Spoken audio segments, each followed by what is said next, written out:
It's just fine. We're grateful to have you with us, Dr. Kinghorn. We're also grateful for technology that allows us to connect to you across a long Yeah. way. I'm going to open us with a prayer and then Anne is going to introduce you. So let's pray together.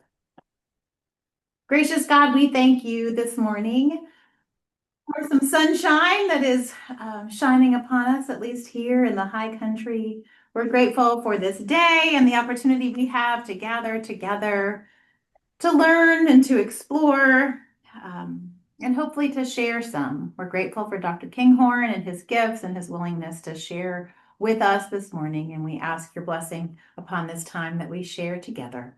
I pray in Jesus' name. Amen. Yeah. Well, Amen. Warren, we're delighted to have you with us. I'm going to say just a word about what you do. There's so many things I could add, but I'm just going to hit what I think are the high spots. You are a psychiatrist and theological ethicist. That really sounds important. I don't know what that is, but I know it's good. I don't always either, Ann, so it's all right. Yeah. It's a great thing to have. Yeah. And how I know you, of course, is through an initiative called Theology, Medicine, and Culture, where you are the co-director.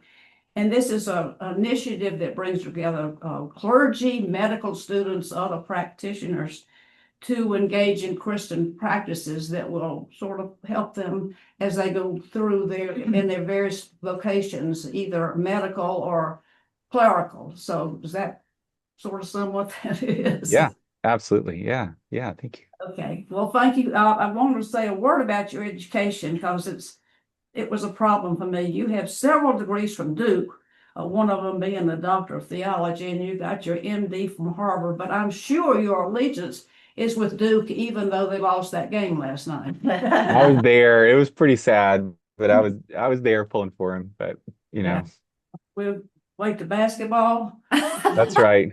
If you're a Duke football fan, you just gotta accept the good when it comes and just live with the rest. So that's we're good. Well, I have one other thing to say. When I went downtown yesterday and I saw the Christmas decorations were up, my blood pressure went up because it's Christmas. And maybe you can help me with my blood pressure because all that stress is present giving, Christmas cards, coming to the church a lot, all that sort of thing sort of needs some help, Lauren. So can you give it to us? Absolutely. Well, thank you all so much for being here. Thanks so much to Anne and to Alex for issuing the invitation, and thanks Kathy for being here, and thanks to all of you. I'm really excited to be here. As Anne said, I'm Warren Kinghorn. I'm a psychiatrist at Duke. I'm also teach ethics and pastoral care at Duke Divinity School, and that's been my primary connection with Anne and Alex. And I co-direct an initiative at Duke called Theology, Medicine, and Culture. So Anne just described what we do, but we exist to connect the world of Christian faith and healthcare, and we think of ourselves as seeking to renew contemporary healthcare by forming the church's healthcare practitioners for faithful practice and public witness. And so the only plug before we start talking about the holidays is that if any of you are healthcare practitioners, either practicing or retired, and you have an interest in thinking about the connection between faith and healthcare, I'd love for you to connect with us. And if any of you are clinicians, let me start showing my slides because I have a little slide to show here. If any of you are clinicians and you are interested in a curriculum that can help you gather with others in healthcare around meals, to meditate on scripture and art, and to think about, like, why do we do what we're doing in the world of healthcare? We just published a brand new curriculum that you can find on our website, and I'm easy to find. If I can point you to the right direction if you have any questions about that. But all to say, I'm just really glad to be with you all, and glad to be here from a warm morning here on the Duke campus, and glad to connect. As Ann said, I also my wife and daughter happened to be at a retreat, for a women's retreat for our church in Durham at Valley Crucis Conference Center this weekend. So for a number of reasons, I care about what's happening in Watauga County today. So thank you all for inviting me in.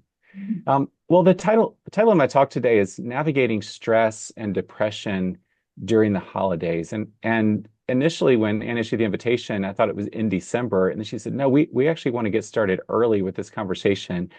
And I'm so grateful for that, because I think that this is exactly the time to be thinking about, like, how do we navigate the holidays, and how do we think about the holidays and anticipate them. And just said that the Christmas decorations are up in Blowing Rock and they will be soon around here, and that kind of tends to increase our blood pressure. And so that's what we're here to talk about today. So I have a few things I want to say, some that are kind of draw from my training as a psychiatrist, some that draw from my identity as a Christian and my training in theology. And what I want to do is to offer maybe some kind of statistics and contributors to stress during the holidays. And I'm thinking primarily about Christmas, but we're just on the cusp of Thanksgiving, so that counts too, kind of the whole holiday season. And then some tips for how we might think about navigating this. And then we'll have plenty of time for conversation at the end. And I know this session is being recorded, and so I hope that this might be a resource to the congregation and just a way to get conversation started over our time together. So first thing I want to say is, anytime I talk about faith and mental health, which is the kind of a primary thing that I do as a psychiatrist, and I do a lot of thinking about the church's role and thinking about mental health problems. And this is one version of that today. I just always want to name that whenever we talk about mental health challenges in church, we're not just talking about things that happen like out there somewhere in, the United States or in Watauga County or in the rest of Blowing Rock. We're always talking about things that are happening like here, in the room that you all are gathered in, and in the rooms that you all are joining by Zoom, and in your families and in our communities and in your church. And so whenever we think about mental health, I just want to name that we're naming things that are happening in this room, in this space, and to kind of speak and talk with that in mind. And I would love to be in conversation about that. But I want you to know, if you currently are struggling this morning and or someone who really close to you is struggling, don't give up, and know that you're not alone and that you matter and there's help. And I want to be able to think with you about that. So that's kind of a backdrop of thinking maybe specifically about navigating the holidays. So how might we think about stress during the holiday season?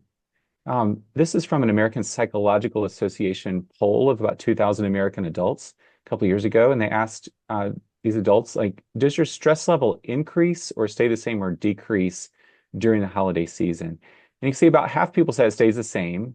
About less than 1 in 10 said that it decreases, which is kind of interesting because you think holidays is a time where we're not like engaged in, their productive work activity, but very few people said it decreases, and almost half of Americans said it increases over the holidays.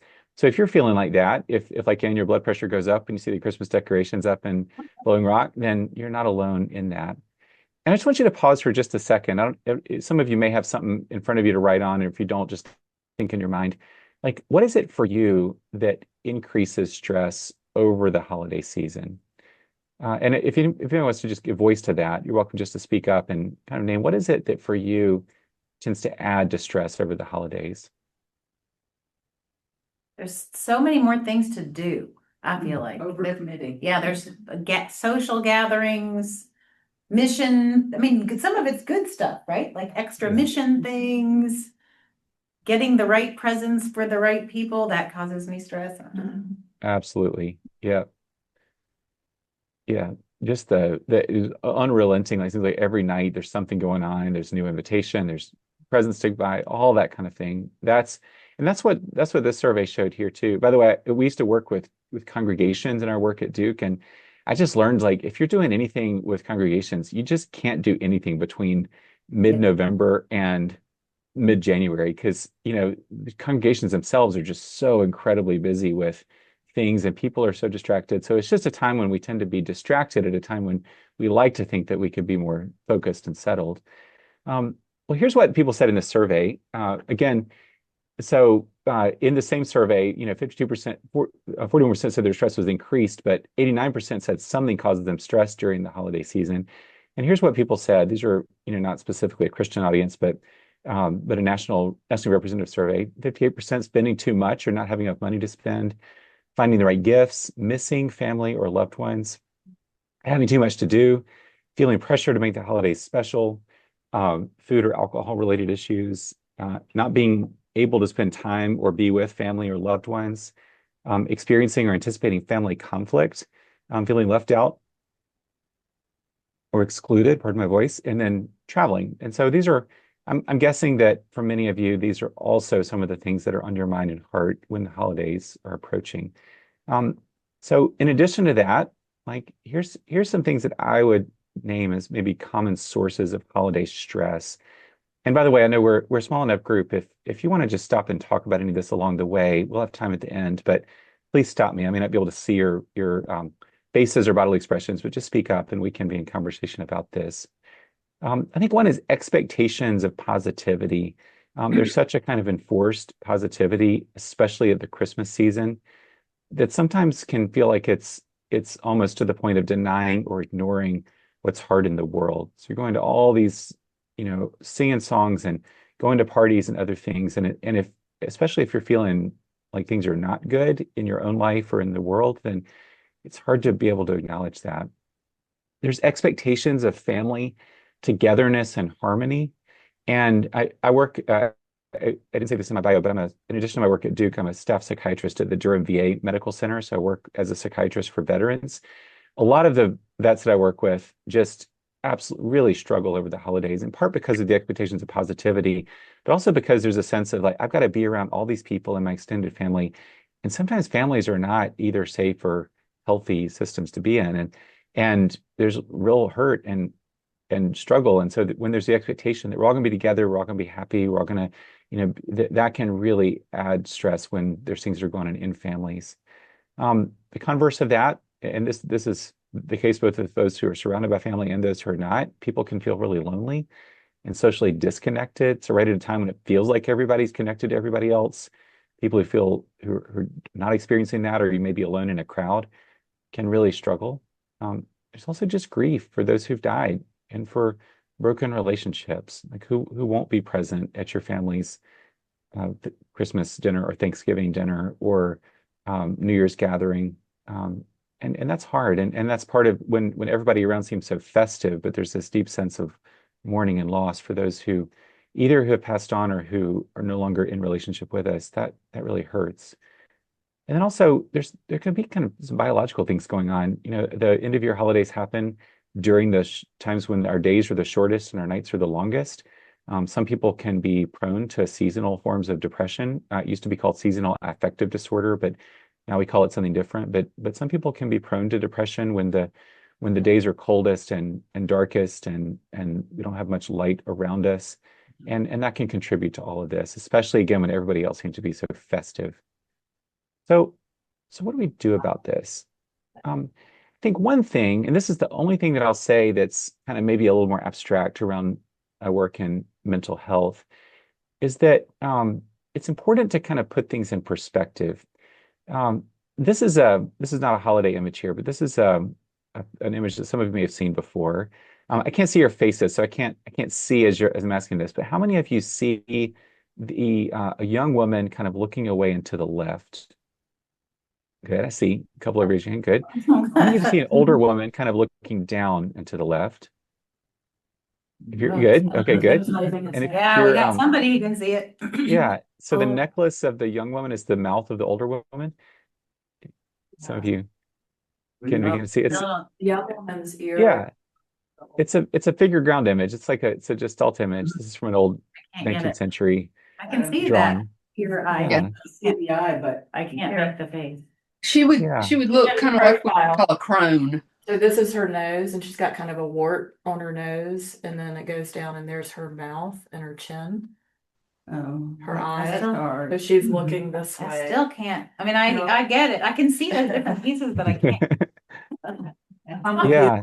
It was very clear. Yeah. It's tough. It's tough, and it's because our brains tend to fix on one way of seeing, and then it's hard to unsee what we've seen to begin with. So Yeah.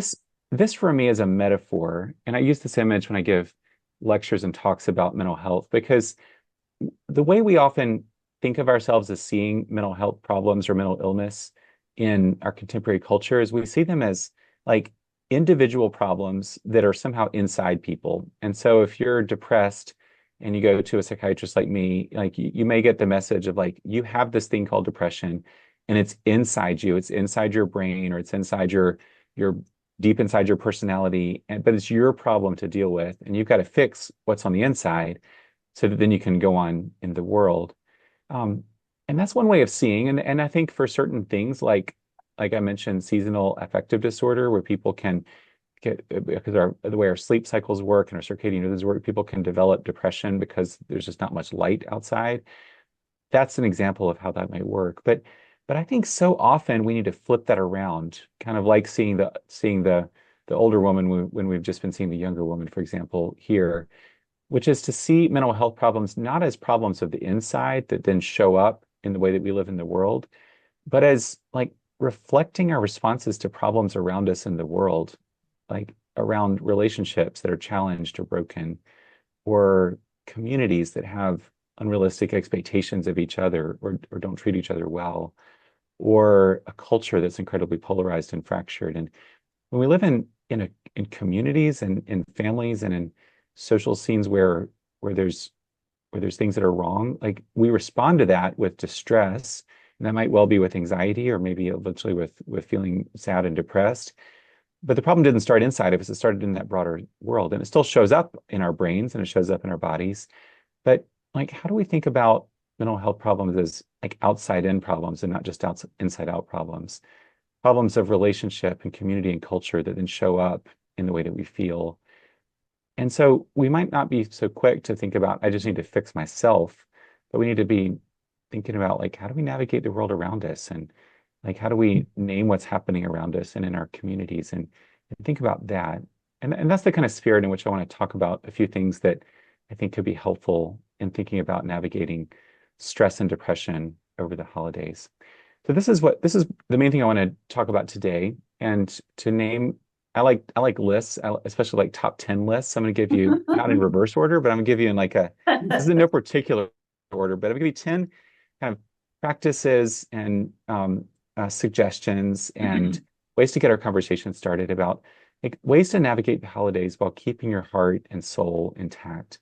Because one of the hardest things in our culture is you can easily navigate the holidays without keeping your heart and soul intact and end up more fragmented than we started. And something about that is wrong. I think, you know, we're sitting in church. I think, especially given that Christmas, especially as a Christian holiday, how do we navigate this faithfully as Christians and in a way that keeps our heart and soul intact? Let's go over this list, and again, stop me along the way, and I'll pause, and we'll have plenty of time at you know after I finish this for questions. But happy to be in conversation as we go. All right. So the first suggestion is to observe Advent before Christmas. Now, I don't know about your church's rhythm. I know I'm Presbyterian as well, and so we definitely observe the church calendar, and we do observe Advent. We observe Christmas tide and Epiphany after that. But our culture often doesn't, and our culture often gets it really completely wrong from the perspective of how Christians have traditionally thought about the end of year holidays, and Thanksgiving is kind of a different thing that we can talk about.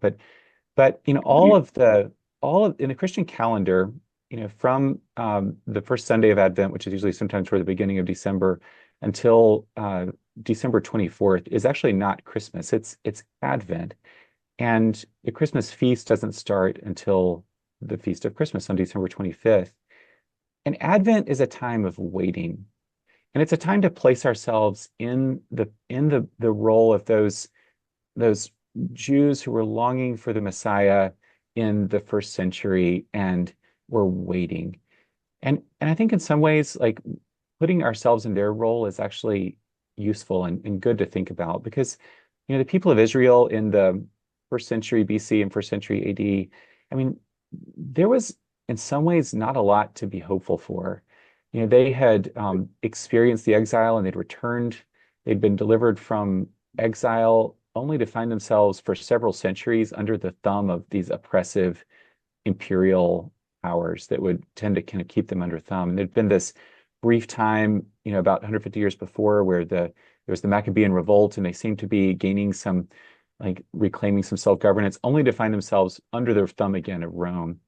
And it was a time of obviously not exactly like ours, but it was also a time when there was a lot of political division. There were nationalist movements. There was a kind of fear about the future of like what it meant to be the people of God.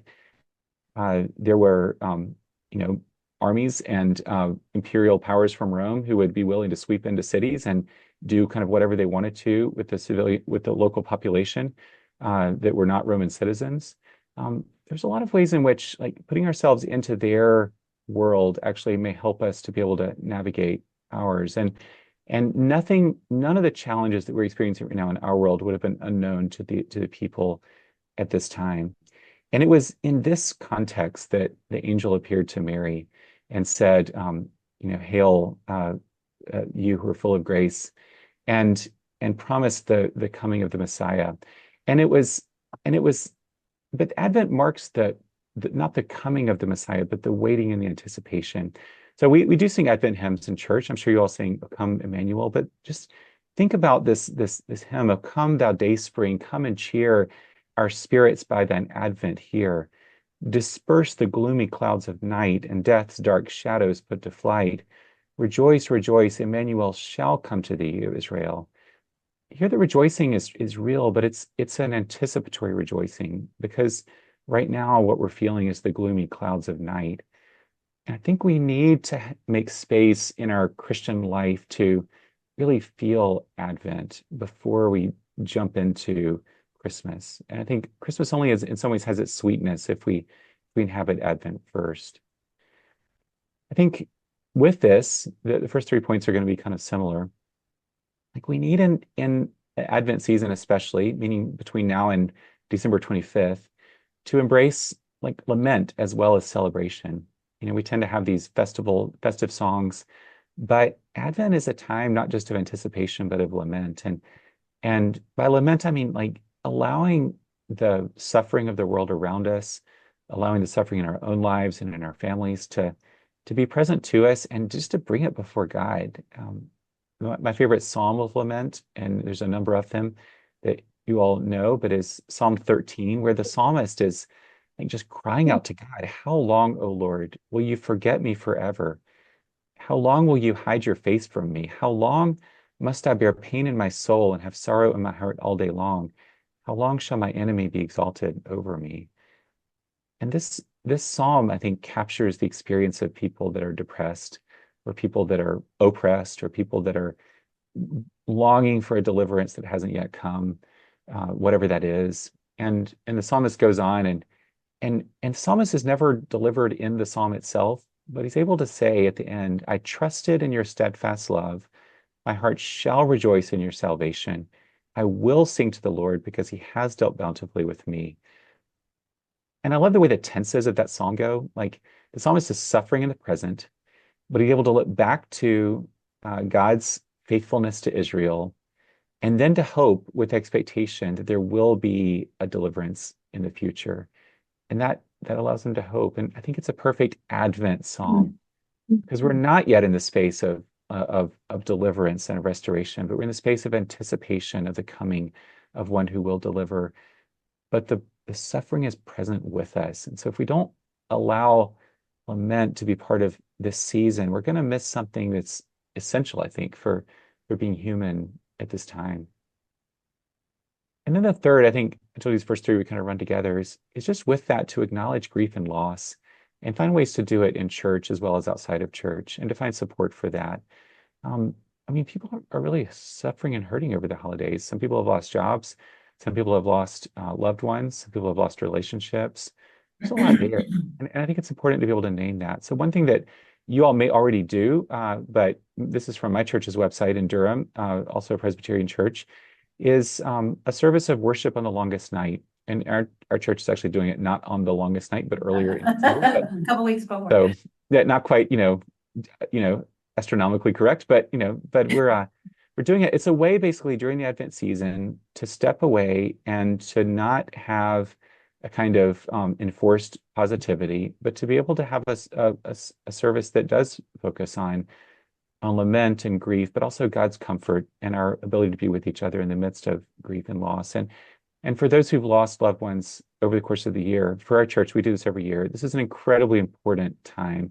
It's well attended, and every year, you can go and you just see people that are bearing a lot of pain and bring it to the service, and it's a place of connection and being known. And again, it's important to name this, and it's part of Advent. So we need to celebrate Advent or observe Advent as well as Christmas. We do need to celebrate the Christmas feast, but not to jump into it too quickly. As we think about the whole thing, and this would include, I think, Thanksgiving as well as Advent and Christmas and New Year's, is I think this is more psychological talk, but I think it's important to set value-based goals and value-based limits. I mean, the holidays kind of have this way of just kind of sweeping us into them, and like you just before long, you're just like got something to do every night. You have this incredible to-do list. There's all this expectation, everything kind of ramps up. So this is the time, like mid-November is a perfect time to think intentionally and even to write down, like what during the holidays are you most looking forward to? And what's most meaningful to you about them? And maybe about this 2025 holiday season specifically. What are things that you especially want to experience and to do over the holidays? And what amid the holiday busyness is less meaningful? And I'd encourage you to actually take some time this afternoon and just to write this down. So I did this for myself in preparing for this. I thought about like what for me is that, so I realize I'm inviting judgment here by, what I find meaningful and don't, but like when this is my honestly my answer in terms of what I value. I'm an introvert typically, so like holiday parties are an incredibly like I appreciate them, but like they're not the kind of thing that I can do every night easily.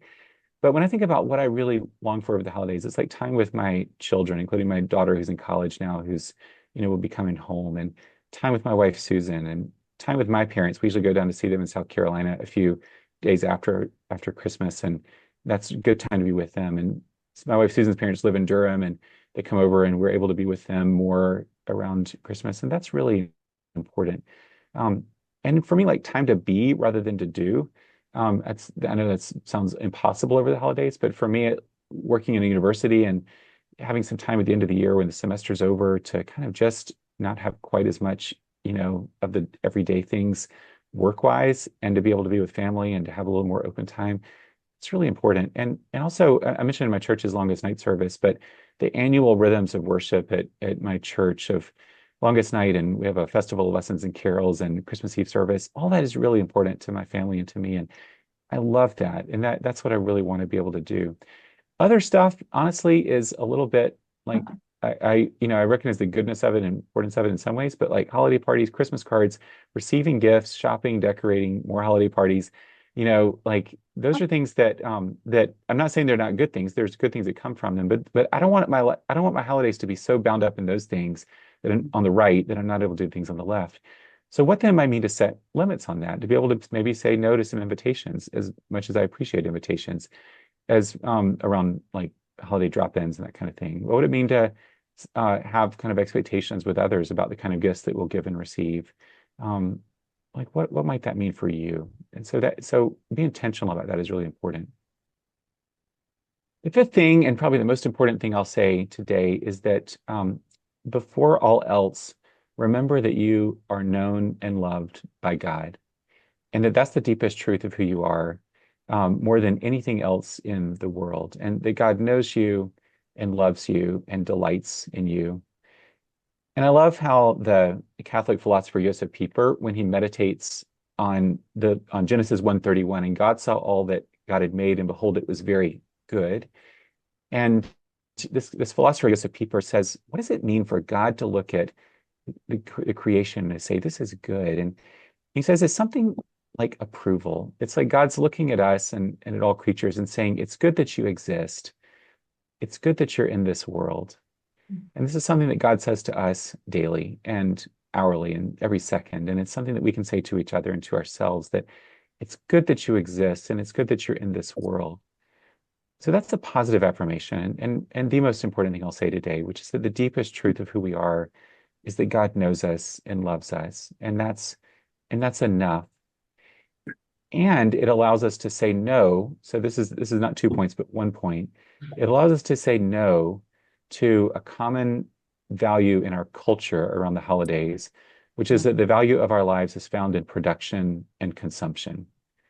We live in a world that tends to assign value on what we produce and on what we consume, and both have ways of giving us importance in the world. If you're a high producer or high consumer, You matter in our economy and in our world. And everything about our Christmas like commercial season or shopping season and gift giving season tends to reinforce this. And it's antithetical into the Christian gospel if that's the way we center our lives. If we center our lives in what we produce and consume, then we've gotten way off track.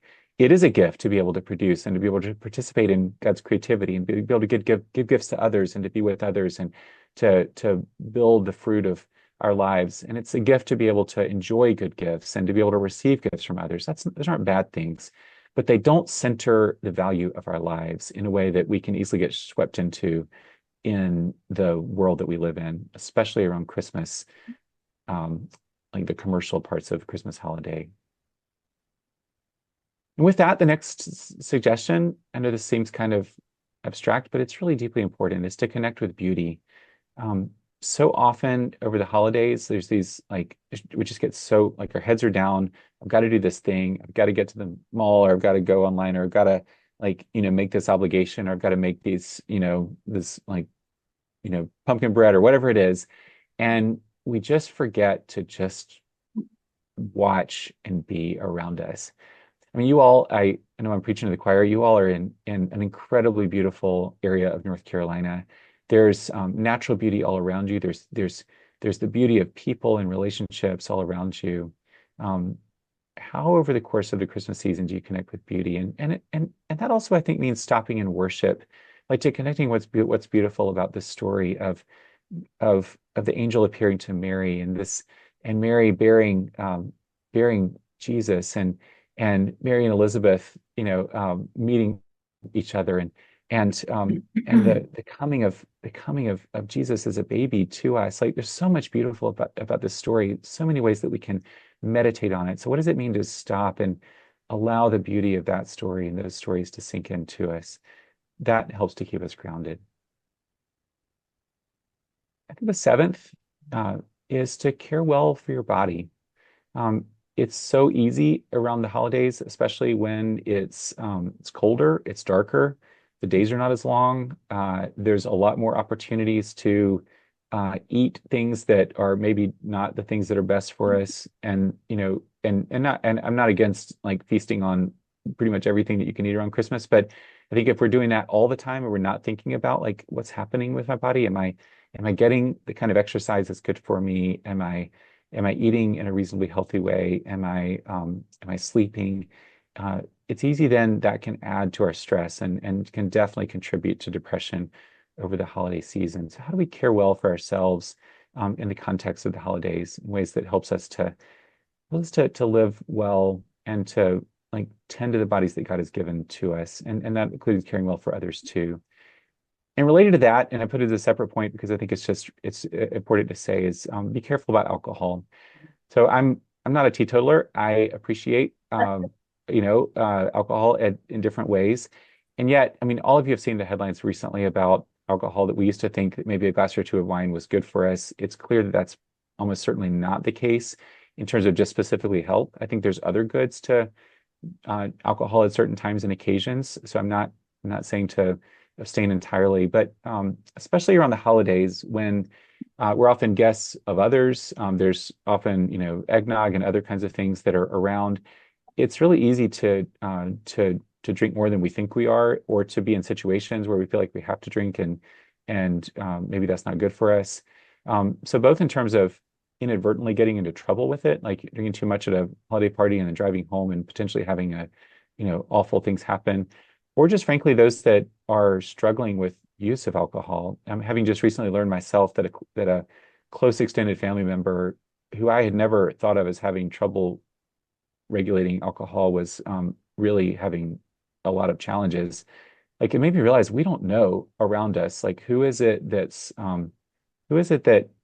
is struggling with drinking and who isn't, and who's able to, for whom might this be a challenge. So just be careful. And I think my recommendation would be at holiday parties and that kind of thing, always have the opportunity for people to fully engage without drinking and don't feel like it's something that we have to do, because I think that's one way that people can get into trouble. And there's some evidence that like DUI, drinking and driving increases over the holidays, and alcohol related accidents increase over the holidays. So just be careful.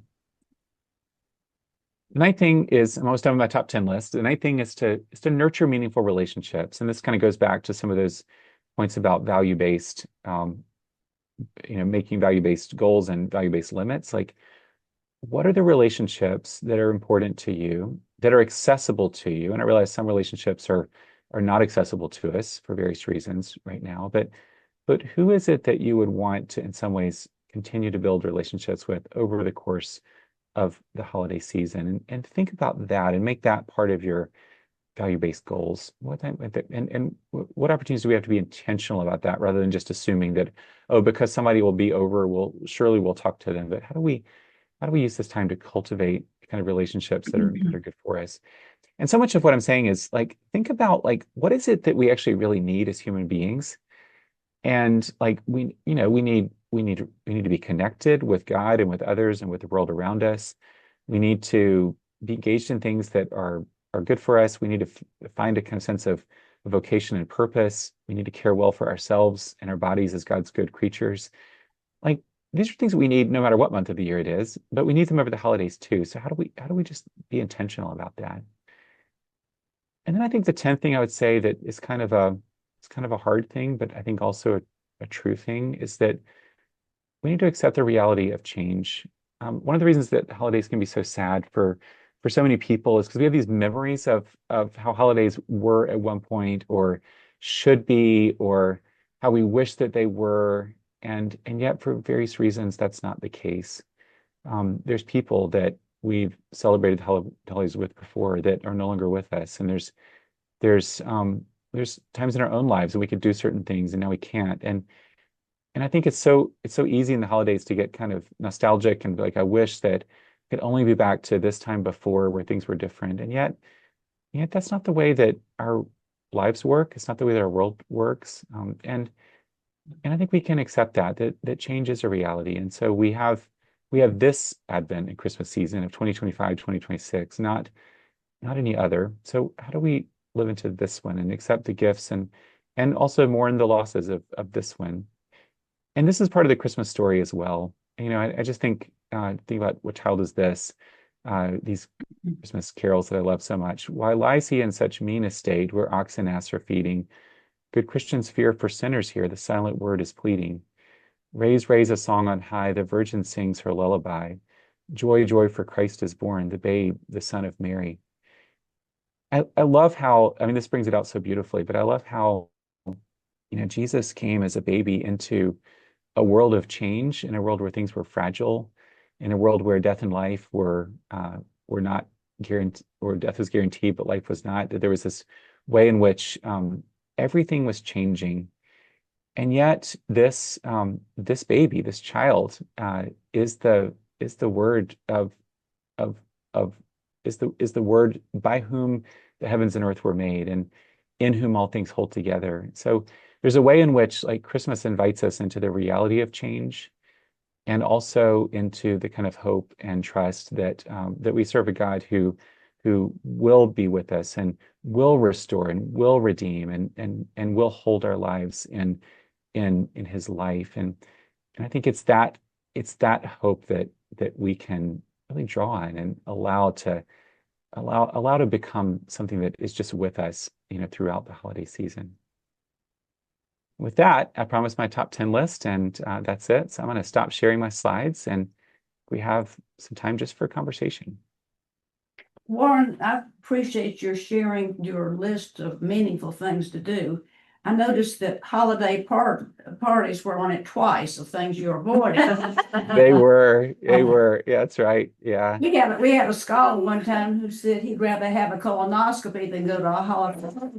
I'm not sure I'd go that far, but yeah. So yeah.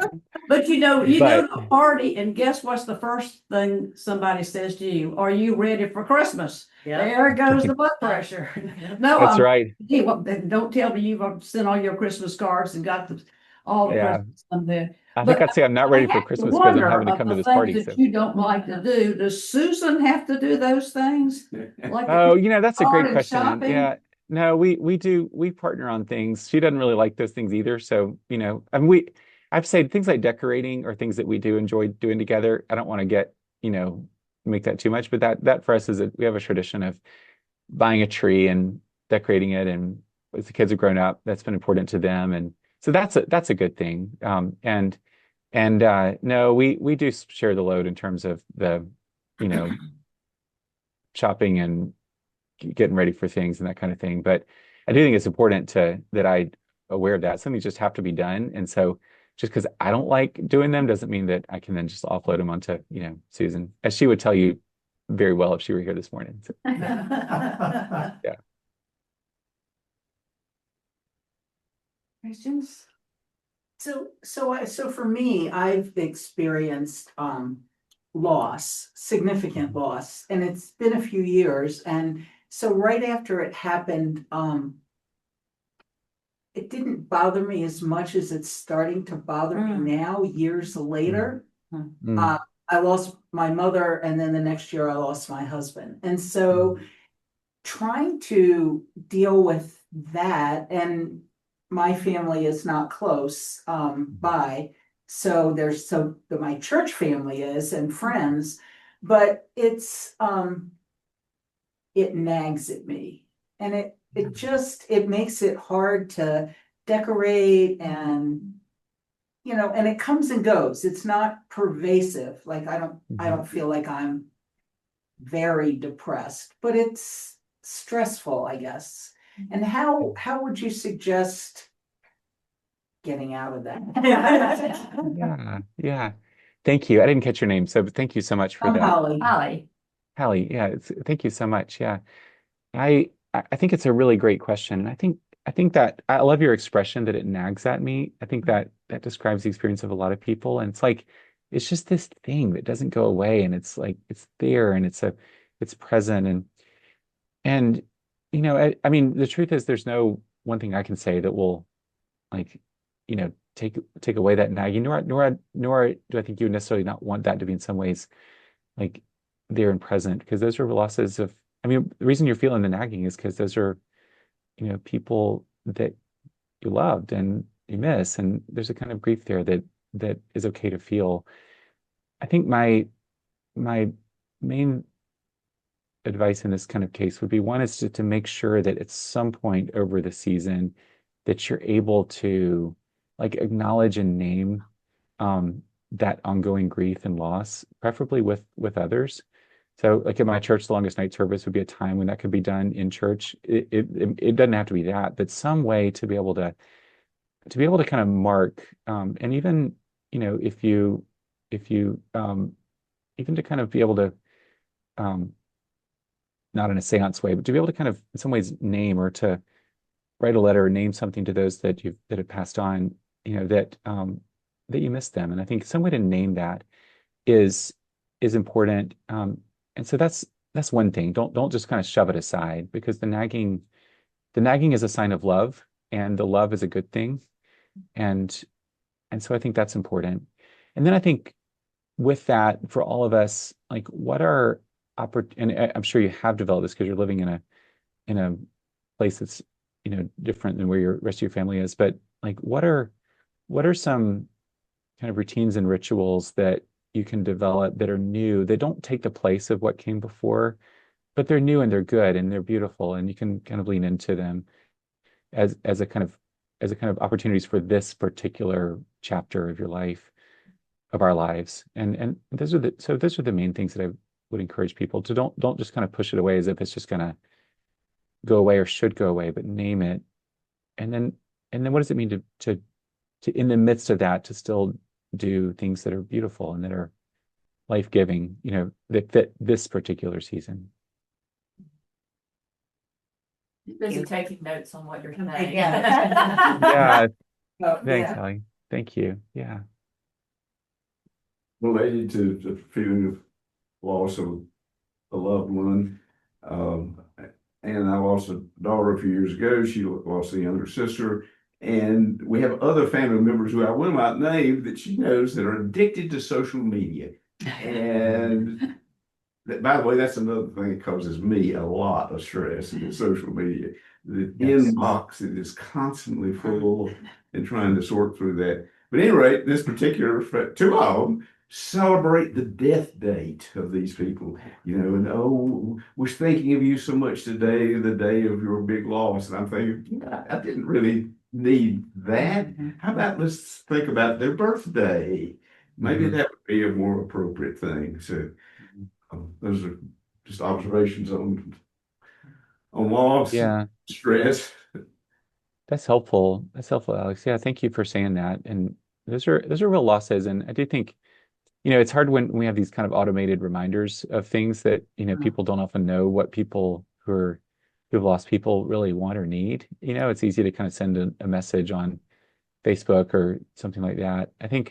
I do think that birthdays and days of passing are important to remember, because especially when there's been hard losses, those are often hard for people. But I think, if we're on the giving end of those kinds of messages, and I think asking somebody like, what's the best way to acknowledge this? Like, what do you want? Because it may be that somebody doesn't want an annual like bombardment of 10 or 15 emails, on a certain day that is hard. And so it might be that you're giving feedback to them like, hey, thank you so much. I wonder if we could think about this person's birthday instead of their death day as a way to remember them. Like that's totally appropriate to ask for that and to give people some clarity about what might be helpful. Because people can do things in goodwill that may not be actually what we want or need. And then there might be others for whom that is really important for people to remember on a day when they're remembering, when somebody has died, that others remember can be a good thing. I might suggest giving just direct feedback on that. Say thank you, and this is how we can remember this person together. And social media, my goodness, like that's absolutely, this is what we're talking about in my church in a series on. I was telling those of you who gathered earlier, I'm leading a Sunday school class at my church this fall on spiritual practices for a technological age. We're thinking about how do we recover the church's spiritual disciplines and practices in ways that help us to navigate our use of technology. And that's been really, really good. But man, like the way in which social media just infiltrates our brains and our lives and our attention and causes us to be thinking of some things and not on others. It's really a kind of crisis of the commodification of our attention in ways that serves the interest of the companies that publish the platforms, but not, I think, ourselves as human beings, and certainly not our communities, and frankly, not our country. And so I think, all to say, I think anything we can do to set limits on ourselves and each other on how social media sucks us in, I think we need that for a lot of reasons, including, frankly, to survive in our democracy. Yeah. On holiday gatherings, touched on that, but we've got this divide in this country, the political divide. And do you think that's exacerbating these problems people have? I talked to a woman some time ago, and she said that she had some family members coming in and they didn't agree on anything, and she was very worried about it. So I just wonder if there are not a number of people who have the same thing, bringing in the assorted family members with different beliefs. Absolutely. Yeah, I feel that in my own extended family. One of the long-standing traditions that my mother's side of my family has is to get together on the coast of South Carolina every Thanksgiving.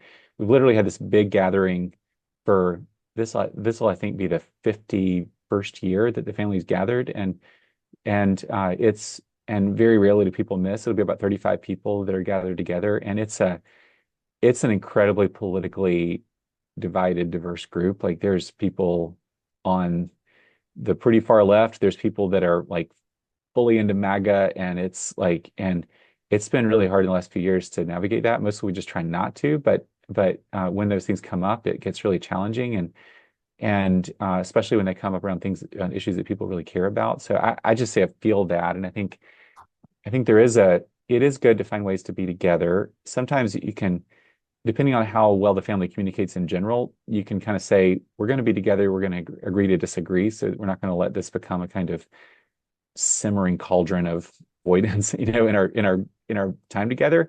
We recognize we feel differently, and we're going to, talk about, I don't know, college football and not about, other things. But I do think that it's creating real challenges. And I certainly have patience that at the VA who won't go to certain family gatherings because they know that other people that are there feel very differently than they do on certain issues, and so it's tearing families apart, and it's tearing children from parents, and and siblings, and it's just incredibly hard, and it's really terrible. So I think just as much as possible as we can name that and try to find ways to build those connections with others whom we love, in spite of those differences, and trust that there might be ways to be able to have productive conversations.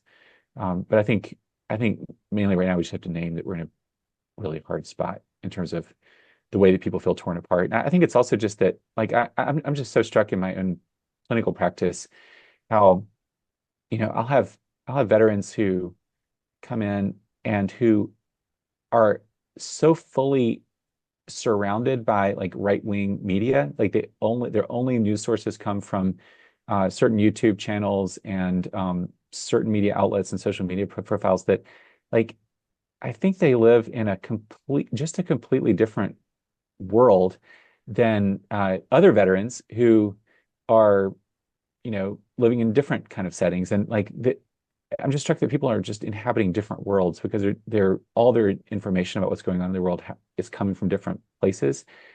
And when that gets seen in a family, then it makes it really hard then to have any kind of common conversation. So I don't have a clear answer to that, as much as to push forward with those relationships, be honest about differences, and try to find ways to be together in person regardless, because the relationships, I think, are important. We can't let our families be casualties of our current political moment. I think as a host, you can put some parameters on that too, though. Like, Yeah. we're going to not have it at the table. Yeah, that's right. That's right. Yeah, for this that's 1 right. hour. That's the right. rest of the weekend is free. It's free fall. That's right. This 1 hour. That's right. That's right. Yeah. Yeah. That's that kind of, we're going to agree to disagree. We're going to talk about other things. We're going to be together. My relationship with you is more important than my having to articulate my opinion to you about this issue on which we disagree. I think we can do that. Yeah. Thank you, Mary. Good way to put it. That's good. Yeah. Kathy has led us in some great programs over the last 120 days on this very subject, and understanding differences and dealing with them, and used Second Church, Methodist Church from Boone as well, but slides and whatnot from the Bible Project, and some of them really hit home. They were, for me, Yeah. very great. So yeah, you cannot just totally hide all this in the closet. You need to be with people that can see both sides and be willing to discuss methods of respect and communications with others. So hats off to Kathy and the church here, is doing diligent work trying to lead us in that very, very difficult. Yeah.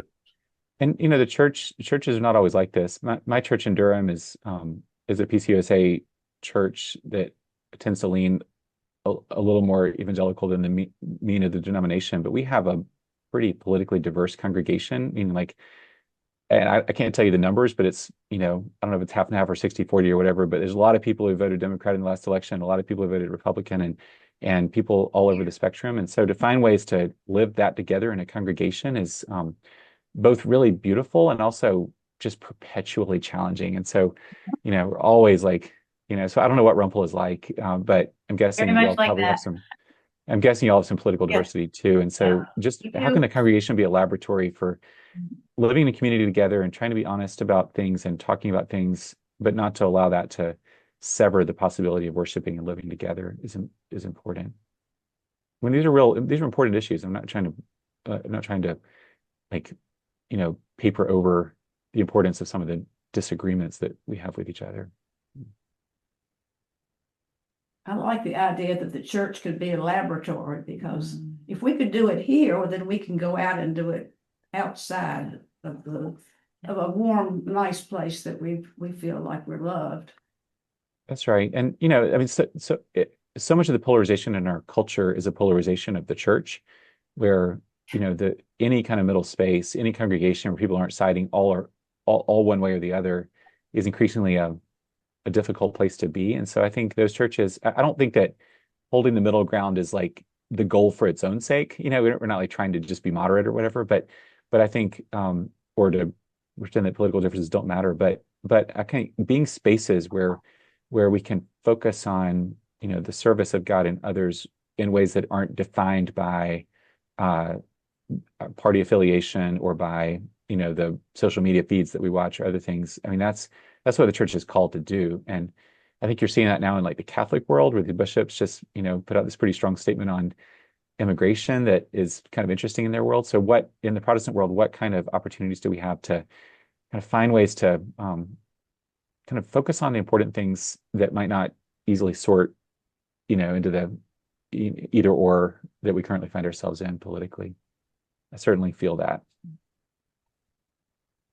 I appreciate so much that in your top 10 list, so much of that you were helping us to focus on sort of exactly what you were just saying, maybe like a different way. And I think that's some of what you were just saying too, Anne, that and I guess that you like spoke to me today, because I feel like I kind of, as a pastor, maybe get sucked into more sort of cultural messages. And I think this really helpful reminder today that Advent is a really different season. It is not what culture tells us. I mean, I said something about that, a week or sometime recently, it's not Christmas, except for if you go to a store, you sure think it is. And so how does the space that we provide, I'm a visual learner, so I'm just thinking like, how does the space that we enter every Sunday or other days of the week during the Advent season help communicate to us something different than when I go to Belk's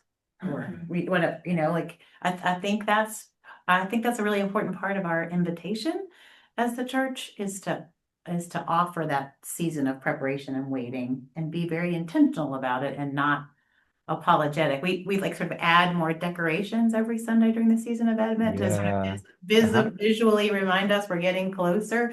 But there's always pushback. Like, we got to put all the decorations in on the first Sunday of Advent. And I'm always like, no. Yeah, that's right. Not Christmas yet.